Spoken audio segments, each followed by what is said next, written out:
भी क्या किसी साजिश का हिस्सा है? इस सवाल के साथ मैं इस डिबेट को ओपन करता हूं और मैं उम्मीद करता हूं कि आज सब लोग एक दूसरे को सुनेंगे और पूरी ईमानदारी से सुनेंगे।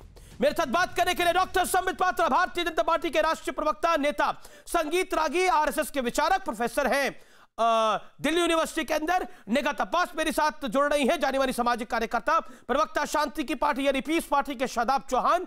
मेरे साथ इस्लाम के जानकार मौलाना साजिद रशीदी साहब। मेरे साथ इस चर्चा में मनोहर राणा की बेटी है सुमैया राणा, उनका भी अभिनंदन है। मैं सबसे पहले इस चर्चा की शुरुआत संबित पात्रा आपसे करता हूं और सवाल मेरा बड़ा सीधा है।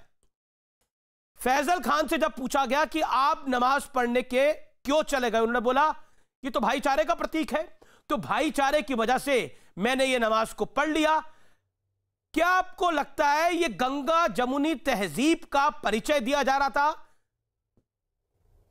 मथुरा के मंदिर में? देखिए, आप 60 सेकंड आपके। देखिए अमीश भाई, आपने भी कहा और मैं भी कहता हूं सद्भावना की ताली ये एक हाथ की ताली है, ये एक हाथ से नहीं होता। ये जो सेक्युलरिज्म की ताली होती है ये दोनों हाथों से बजनी चाहिए, वन वे ट्रैफिक नहीं हो सकता है।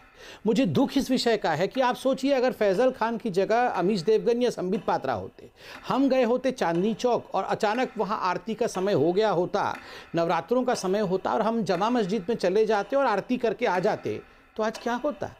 क्या हमारे गर्दन सलामत होते? आप सोचिए जरा आज क्या हो गया होता अगर खुदा न खास्ता, मैं बोलता हूं, अगर गलती से हमने जाके हनुमान चालीसा पढ़ दिया होता जमा मस्जिद के अंदर, तो हो सकता है यही मुनव्वर राणा कहते, एक कॉल देते कि जाके गर्दन काट दिया जाए। कमलेश तिवारी का तो गर्दन काट दिया, तो हमारी भी गर्दन नहीं रहती, गर्दन उड़ गई होती। तो आज ये जो सद्भावना वाली बात कर रही है, सद्भावना का आलाप छोड़े। देखिए, हिंदुस्तान ने पूरे सब कॉन्टिनेंट में पहला मस्जिद चिरामल मस्जिद बनाया था, ये होता है सद्भावना। और दूसरी बात है, जहां तक कट्टरता का विषय है, मुझे दुख इस विषय का है कि जो लोग कट्टरता फैलाते हैं, जो लोग मंदिर तोड़ के मस्जिद बनाना चाहते हैं, हम उनके साथ डिबेट करते हैं बैठ के, फिर भी ये हमें असहिष्णु कहते हैं। आप देखिए, मुनव्वर जी की बेटी भी यहां पर है, वो मुनव्वर जी के साथ खड़ी नजर आएंगी, और यहां पर वो सोफिया हगिया वाले भी हैं जो मंदिर तोड़ करके सोफिया हगिया बनाना चाहते हैं। हम उनके साथ डिबेट करेंगे और दोनों ही हमें इंटॉलरेंट कहेंगे। ठीक है, आपके 10 सेकंड ऊपर हो गए, लेकिन सबको सुना जाएगा। सुमैया राणा, मैं आपका रुख करता हूं। इस मुल्क में तो इंसाफ ही नहीं हो रहा, तो यह मुल्क इंसाफ की कैसे बात कर सकता है?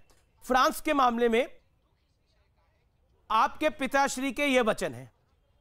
मैं आपको 60 सेकंड ये देता हूं और ये कहता हूं, पूछता हूं मैं आपसे, मंदिर में नमाज पढ़ना जायज है?